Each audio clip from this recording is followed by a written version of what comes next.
Welcome back. Michelle Swader, dietitian at UW Health, is ready to take your calls at 270-9933. Any diet and nutrition questions.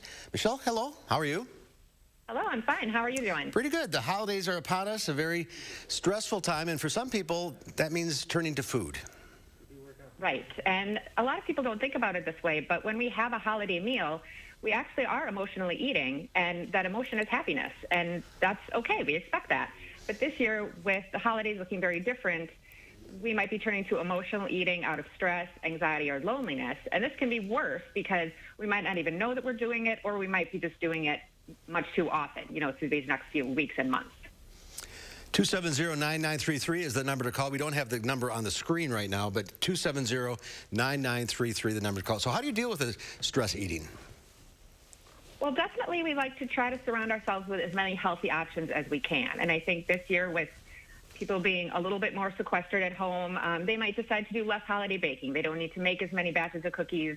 They're not going to do a lot of swaps. So also keeping the portions smaller, just maybe making a half a batch of mashed potatoes or single serving desserts. And that way, even though you're celebrating a holiday, the holiday stays on the holiday, and you're not forced to feel like you have to eat leftovers for a lot of time. And that can make you a little bit more prone to emotionally eat. The food's right there, and it's just a little bit easy to go for it. Yeah, absolutely. All right, let's go to Tom in Madison. Hi, Tom. What's your question? Oh, hi. How are you both? We're good. How are you? Good. My question is, there's a latest study that came out, whether it's from England or not, about diet soda again. And it's the latest study shows that it can cause strokes. Now, I don't remember them saying heart attacks, but they mentioned strokes. So do you have any insight about that, doctor, in regards to following that, if you've heard about it?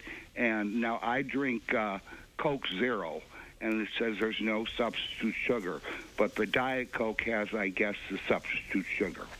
That's it. Okay. Thanks for the call. Yep, I think it's really important to take each study very separately. The studies start out very small with, sometimes 10 to 20 people. They don't necessarily follow all the age ranges and ethnicities.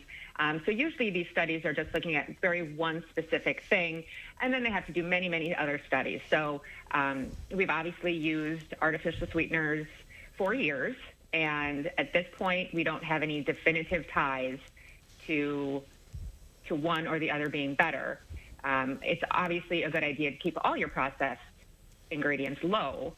There's also looking at studies to see if the artificial sweeteners don't encourage our head hunger, cravings for sweets, work on our gut biome. So there's a lot of things that all ingredients are being studied for.